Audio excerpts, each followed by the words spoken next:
Voila! Here we are, about to get into another dark tale of my life. Of the last how many years, I don't know. But it hasn't gotten much brighter, even though I have found God and found some sort of peace in life. But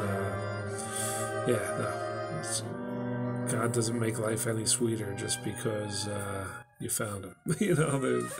People still suffer under Christ, but you all need Jesus anyway, let me tell you.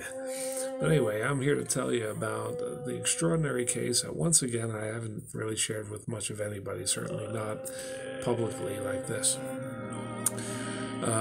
This is about me and how the song Gloomy Sunday had affected my life like it affected so many people's lives so negatively.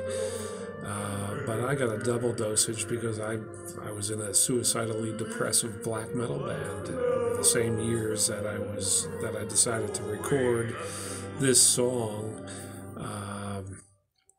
as an additional track, bonus track. And so many of you must have heard of the song. It's about a protagonist who wants to commit suicide following his lover's death. It was written originally by a Hungarian composer struggling and moved to Paris, and that's where he wrote it. And let's see. Gloomy Sunday, also known as the Hungarian Suicide Song, composed by the Hungarian composer Rezső Seress, pronouncing that wrong, published 1933 originally.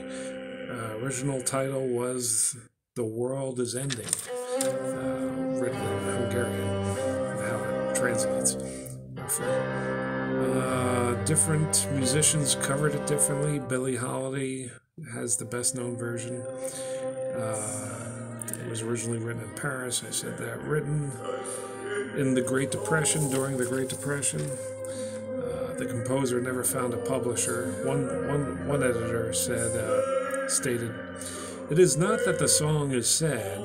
There is a sort of terrible, compelling despair about it. I don't think it would do anyone any good to hear a song like that." Lyrics changed. End of quote. Lyrics change was originally about war. Radio stations banned the song over a rash of suicides that continue to this day. They mostly go unreported because people commit suicide over many songs these days. What you're hearing in the background, I hope you're hearing me over it, is my version of the song. It's on repeat, so you'll be hearing that in the background.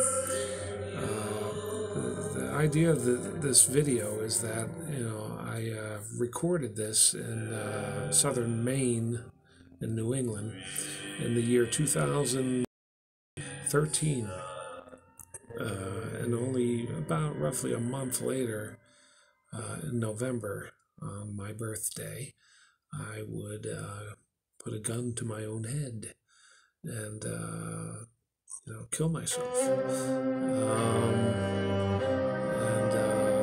They state that hearing this song is enough to cause a person to end their own life. Well, I wrote a version of it, sung my own version of it, which is what you're hearing in the background. I don't know about Billie Holiday. I don't think she killed herself. A lot of people, if you look on Wikipedia, a lot of people cover this song. It really draws a lot of people to it. It's so emotional, so beautiful and sad and melancholic. But I did commit suicide not long after doing my version. So is there something to the tale, the legend, the urban legend? I should think so. As you hear, I sung a clean vocal version of it. Even though I was in a black metal band, doing more like that kind of vocals for a lot of my songs. But here's clean vocals. I really put a lot of heart into it, and this is the result.